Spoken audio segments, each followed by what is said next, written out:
Cyber cell પોલીસે આધાર card, ચૂંટણી card સાથે જેવા ચેડા કરનારા 2 આરોપીઓને ઝડપી પાડ્યા છે. બંને આરોપીઓને વરાછા રચના સર્કલ પાસે આવેલી ગાયત્રી સોસાયટીમાંથી ઝડપી પાડવામાં આવ્યા છે. આરોપીઓ આધાર કાર્ડ, ચૂંટણી કાર્ડ જેવા ડોક્યુમેન્ટમાં ચેડા કરી ખોટા દસ્તાવેજો બનાવતા હતા.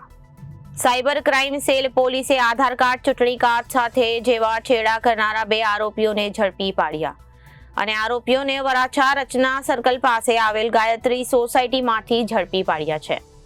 આરોપીઓ આધાર કાર્ડ, ચૂંટણી કાર્ડ જેવા ડોક્યુમેન્ટમાં ચેડા કરી ખોટા દસ્તાવેજો બનાવતા હતા.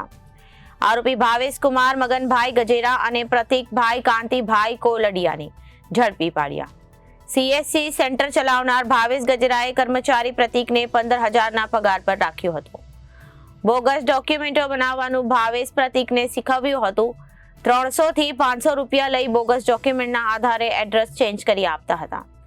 બંને આરોપી વિરુદ્ધ સરકાર તરફે ગુનો દાખલ કરવામાં આવ્યો છે, જેમાં આરોપી ભાવેશ કુમાર જેઓ CSC સેન્ટર ધરાવે છે એટલે આધાર કાર્ડ સુધારો વધારો કરવાનું કામ કરે છે.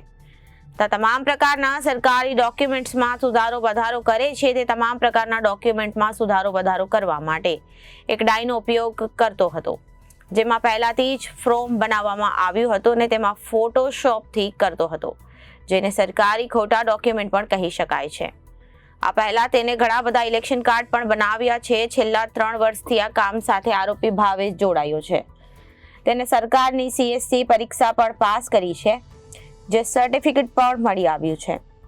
હાલ બંને આરોપીઓને વરાછા પોલીસે સોંપવામાં આવ્યું છે. તેઓની વધુ પૂછપરછ હવે વરાછા પોલીસ દ્વારા કરવામાં આવી રહી છે. Reporter Arvind Rathod, Janadesh news, Surat.